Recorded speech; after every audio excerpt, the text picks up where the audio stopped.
Tapi aku melatih tubuhku dan menguasainya seluruhnya, supaya sesudah memberitakan Injil kepada orang lain, jangan aku sendiri ditolak.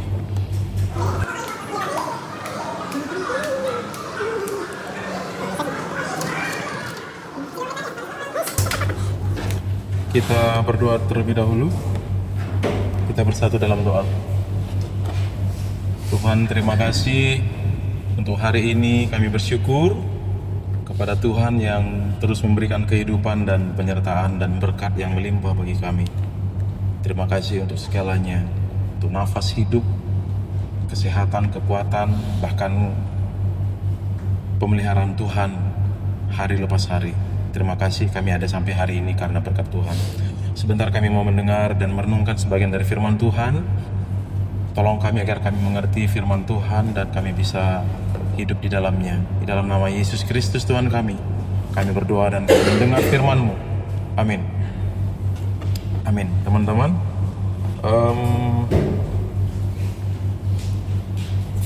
Mister akan bacakan beberapa ayat, lebih tepatnya 4 ayat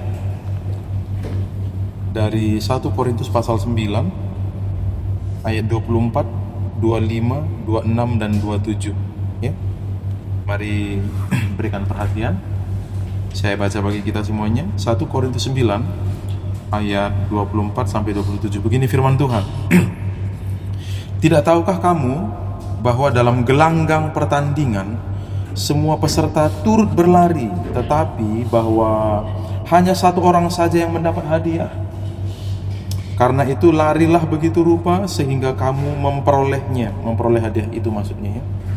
Ayat 25, tiap-tiap orang yang turut mengambil bagian dalam pertandingan menguasai dirinya dalam segala hal. Sekali lagi, tiap-tiap orang yang turut mengambil bagian dalam pertandingan menguasai dirinya dalam segala hal. Mereka berbuat demikian untuk memperoleh suatu mahkota yang fana, tetapi kita untuk memperoleh suatu mahkota yang abadi. Ayat 25 ini dengan jelas menggambarkan bagaimana seseorang ketika dia turut serta dalam sebuah pertandingan ya. Kalau dia serius dengan pertandingan itu, pastilah ia menguasai dirinya dalam segala hal. Dia jaga pola makannya, dia jaga ritme olahraganya ya. Dia nggak mungkin lebih banyak main nongkrong dengan teman-temannya kalau dia seorang atlet misalnya ya, ketimbang berlatih. Teman-teman, tiap-tiap orang yang turut mengambil bagian dalam pertandingan menguasai dirinya dalam segala hal. Ayat 26, sebab itu aku tidak berlari tanpa tujuan. Ini semacam analogi dibuat oleh Paulus. Sebenarnya dia bukan seorang pelari ya, tapi ini sebuah kiasan. Dia sampaikan, sebab itu aku tidak berlari tanpa tujuan, dan aku bukan petinju yang sembarangan saja memukul. Dia juga bukan petinju, tapi ini kiasan saja.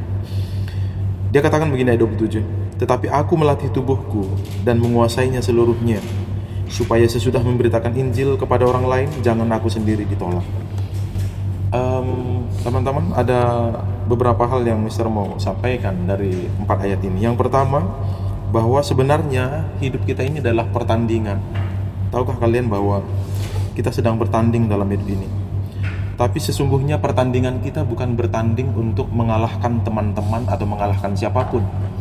Pertandingan kita yang sejati adalah hidup di dalam kebenaran, hidup dalam kesucian. Jadilah orang hebat, jadi pengusaha, jadi apapun nanti kalian profesinya, jadilah orang yang hebat di bidang itu, tapi tetap hidup dalam kebenaran. Itulah pertandingan kita. Bagaimana supaya kita menjadi orang kaya, orang pintar, orang berhasil, tapi tetap benar. Ya, jangan sampai menjadi orang hebat, orang berhasil, orang kaya raya, orang populer, dihormati tapi tidak benar. Teman-teman, itu pertandingan. Ya, jadi hari ini juga adalah pertandingan buat setiap kita. Mari kita bertanding, maksudnya bertanding bukan untuk melawan satu sama lain, tapi tetap menunjukkan hidup yang benar, yang berkenan di mata Tuhan ketika kita berjuang meraih apa yang kita impikan. Itu yang pertama, bahwa hidup ini adalah perjuangan atau pertandingan. Musuhnya siapa? Musuhnya adalah ego diri sendiri. Kita harus mengalahkan ego kita. Kemudian Rasul Paulus bilang begini, tetapi aku melatih tubuhku dan menguasainya seluruhnya, supaya sesudah memberitakan Injil kepada orang lain, jangan aku sendiri ditolak. Rasul Paulus saja memahami betapa besar potensi seseorang masih tertolak atau ditolak oleh Tuhan kalau dia tidak menguasai dirinya dengan benar. Dia bilang, aku menguasai tubuhku, aku melatih tubuhku dan menguasainya seluruhnya. Supaya apa? Supaya setelah memberitakan Injil, dia sendiri jangan ditolak oleh Tuhan. Artinya begini, sekalipun dia seorang penginjil, Rasul Paulus yang menulis atau yang diilhami Roh Kudus untuk menulis 13 setidaknya ya, 13 kitab Perjanjian Baru, setengah dari kitab Perjanjian Baru keseluruhan, dia sendiri melatih tubuhnya dan menguasai seluruhnya supaya apa? Supaya sesudah memberitakan Injil jangan dia sendiri ditolak oleh Tuhan. Apalagi kita, ya. Mari kita latih tubuh kita dan kuasai. Jangan bilang sudah terbiasa, Sir, keceplosan, Sir, nggak sengaja, Sir. Nggak ada alasan seperti itu, teman-teman. Kita harus bisa benar dalam segala hal, dalam pikiran, dalam perkataan, dalam perbuatan, ya. Maka dari itu kita belajar dari Paulus pagi ini berkata apa? Aku melatih tubuhku dan menguasainya seluruh. Latih tubuh kita untuk melakukan yang benar. Latih juga tubuh kita untuk menghentikan hal-hal yang kita tahu itu tidak benar, yang pernah atau mungkin biasa kita lakukan.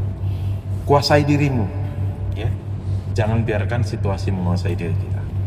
Kendalikan dirimu dengan benar. Mari kita berdoa.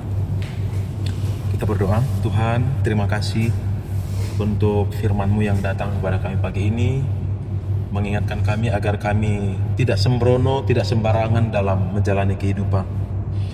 Kami diingatkan untuk kami melatih tubuh kami dan menguasainya seluruhnya, melatih hidup kami agar kami tetap berkenan, tetap melakukan apa yang benar ketika kami melakukan perjuangan kami mencapai cita-cita, menggapai harapan dan mimpi kami. Tuhan, tolong kami agar sepanjang hari ini, khususnya sepanjang hidup kami bisa menjadi anak-anak Tuhan yang terus berkenan kepada Tuhan. Kami percaya Tuhan terus menolong kami dan memimpin kami. Kiranya Roh Kudus, Roh Allah yang suci terus mengingatkan kami firman ini agar kami hidup benar, hidup kudus, dan hidup tulus di mata Tuhan dan di mata sesama kami. Dalam nama Yesus kami berdoa, kami menyerahkan hidup kami sepanjang hari dalam tangan dan penyertaan Tuhan. Amin.